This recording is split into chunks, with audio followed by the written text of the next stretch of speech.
It's your job. Right. Okay. Right. If you work at McDonald's, okay, you cannot work there. If you go in and you say, well, I'm not going to work with this person here and help them with French fries because I don't like them, then you're going to be gone because somebody can replace you.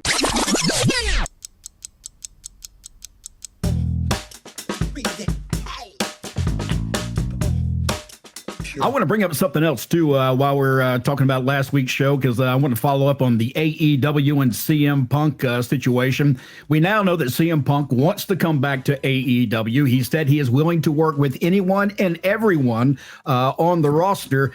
But the talk has been for the last week that a new show is going to come up on a Saturday, and working opposite shows could be the solution with him coming back. I just want to say, when I keep seeing these reports about, well, this faction won't have to work with this faction, so they'll get along fine because they won't see each other. No, that doesn't work for anybody. That problem still exists in the back. The hatred in the back will continue to boil up until it just comes over the top of the pot. You're just asking for trouble. If all parties are not willing to work with one another, there is no sense in even trying to do anything else below that. I just don't see how you can do it. To me, it's like going to a football team and you're telling the owner of the football team, let's say I'm the center for the football team, and I'm saying I'm not going to work with this new quarterback that you just hired. So what they do is they bring the quarterback in who's got all this talent in the world, and they put him on defense or the kicking team. That would not happen, and it should not happen when it comes to professional wrestling. It's just like a day job. If you have a day job, you may not be comfortable. You may hate your coworker, but if you want to stay employed, you find a way to work with them. We don't know, and I mentioned this on House of Wrestling the other night. We don't know what is really going on back there.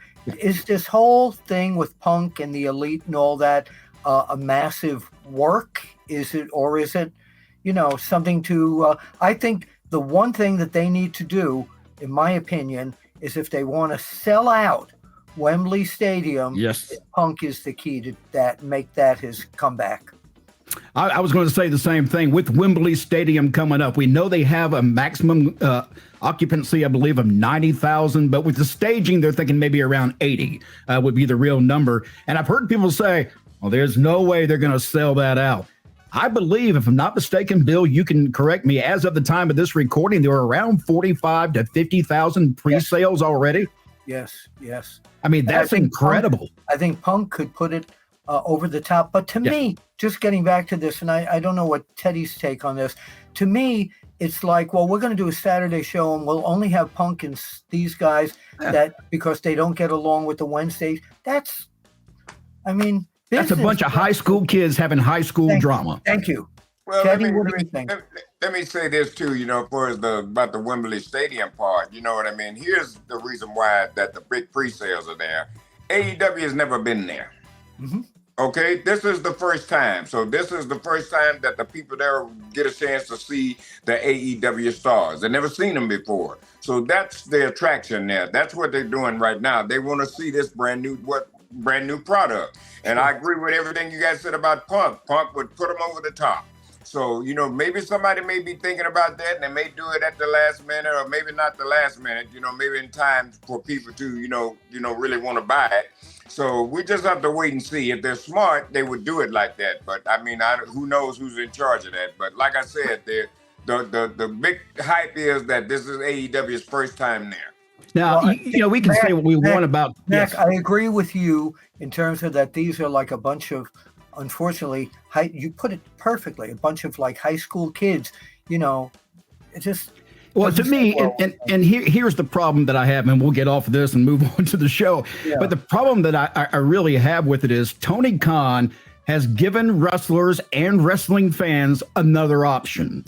You want that option to be around, whether you're a worker or a fan, you want that option there. So he's given this to these guys who are now, from what we understand and the rumors that we hear, that some people don't want to play with CM Punk. Look, the guy who pays you, who writes your check, needs you to play on the team with everybody so that his company can be successful. To me, if they can't do that, fire their ass and find somebody else. Teddy, back in your time, back in WWF and WWE, there were people I know that didn't want to work with Hogan. There were people in Atlanta who didn't want to work with Ric Flair or somebody, but they did it because it was for the good of the business. And, you know, well, that's Mac just explained it. It's your job. Right. Okay. Right. If you work at McDonald's, okay, you cannot work there. If you go in and you say, well, I'm not going to work with this person here and help them with French fries because I don't like them, then you're going to be gone because somebody else can replace you. This is your job. Brother, I know this better than anybody, okay? I went to work plenty of days, and all I did was work with the guys, and boom, once I left the wrestling arena, then I was back into my world. And I went on about my business. Just because I work with you, I ain't got to go home and have dinner with you. Just that simple. Great, great.